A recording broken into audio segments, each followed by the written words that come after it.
Supreme court ಆದೇಶ ಬಂದಿರತಕ್ಕಂಥದ್ದು ಮೂಡ ಹಗರಣದಲ್ಲಿ ಬಹಳ ಸ್ವಾಗತಾರ್ಹ. ಮೈಸೂರು ಮೂಡ ಹಗರಣದಲ್ಲಿ ಸನ್ಮಾನ್ಯ ಮುಖ್ಯಮಂತ್ರಿ ಸಿದ್ದರಾಮಯ್ಯನವರ ಧರ್ಮಪತ್ನಿಯವರ ಮೇಲೆ ಆಧಾರರಹಿತ ಆರೋಪವನ್ನು ಪ್ರತಿಪಕ್ಷಗಳು ಮಾಡ್ತಾ ಇದ್ರು. ಇದರ ಬಗ್ಗೆ ಈಗಾಗಲೇ ಲೋಕಾಯುಕ್ತ ವಿಚಾರಣೆ ನಡೆಸಿ ಅದರಲ್ಲಿ ಏನು ಆಧಾರ ಇಲ್ಲ ಅಂತ ಹೇಳಿದ್ರು ಕೂಡ ರಾಜಕೀಯ ಶಕ್ತಿಯನ್ನು ಉಪಯೋಗಿಸಿ ಇಡಿ ಮುಖಾಂತರ ವಿಚಾರಣೆಯನ್ನು ಪ್ರಾರಂಭ ಮಾಡಿದರು. ಇಲ್ಲಿ ನೇರವಾಗಿ ನೋಡೋದಾದರೆ ಶ್ರೀಮತಿ ಮುಖ್ಯಮಂತ್ರಿಗಳ ಧರ್ಮಪತ್ನಿಯವರ ಯಾವುದೇ ಒಂದು ಪಾತ್ರ ಇಲ್ಲ. ಆದರೂ ಕೂಡ ಅವರಿಗೆ ಒಂದು ಕೆಟ್ಟ ಹೆಸರು ತರಬೇಕು ಅಂತ ಹೇಳಿ ಅನಾವಶ್ಯಕವಾದಂಥ ಆಧಾರರಹಿತ ಆರೋಪವನ್ನು ಕೆಲವರು ರಾಜಕೀಯ ಪ್ರೇರಿತರಾಗಿ ಈ ಆರೋಪಗಳನ್ನು ಮಾಡ್ತಾ ಇದ್ರು.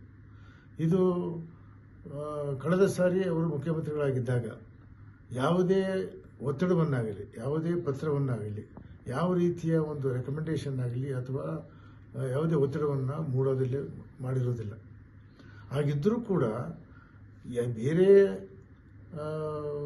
ಸಾಮಾನ್ಯ ಜನ ಯಾರು ಈ ಮೂಡಾದಿಂದ ಈ ತಮ್ಮ ಜಮೀನುಗಳನ್ನು ಆಕ್ರಮಿಸಿಕೊಂಡು ಮೂಡಾದವರು ತೆಗೆದುಕೊಂಡು ಅವರಿಗೆ ಕೊಡಬೇಕಾದಂಥ ಸೌಲಭ್ಯಗಳನ್ನು ಕೊಡ್ತಕ್ಕಂಥ ಅದೇ ರೀತಿಯಲ್ಲಿ ಇವರು ಕೂಡ ಕೊಟ್ಟಿದ್ದಾರೆ. ಇವರು ನಮಗೆ 50% ಅನುಪಾತದಲ್ಲಿ ಕೊಡಿ ಅಂತಲೂ ಕೂಡ ಕೇಳಿಲ್ಲ.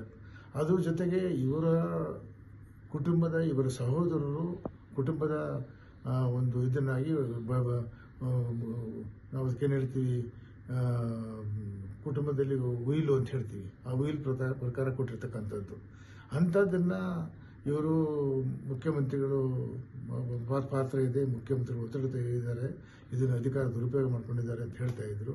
ಇದು ಅಕ್ಷಮ್ಯ, ಇದು ಸುಳ್ಳು ಅಂಥೇಳಿ ಈಗಾಗಲೇ ಘೋಷಣೆಯಾಗಿದೆ. ಒಬ್ಬ ಸರಳತೆ ಮತ್ತು ಮೃದು ಸ್ವಭಾವಿ, ಮೃದು ಹೃದಯದಂಥ ಮಾತೃ ಹೃದಯದ ಮಹಿಳೆಗೆ ಅನಾವಶ್ಯಕವಾದಂಥ ಆರೋಪ ಮಾಡಿ ಮಾನಸಿಕವಾದ ಹಿಂಸೆ ಕೊಟ್ಟಿರ್ತಕ್ಕಂಥದ್ದು ಇದು ಎಲ್ಲರಿಗೂ ಗೊತ್ತಿರ್ತಕ್ಕಂಥ ವಿಷಯ. ಆದ್ದರಿಂದ ಸತ್ಯಕ್ಕೆ ಜಯ ಅನ್ನೋದನ್ನು ಇದು ತೋರಿದೆ. ಸತ್ಯವನ್ನು ಸುಪ್ರೀಂ ಕೋರ್ಟ್ ಎತ್ತಿ ತೋರಿದೆ.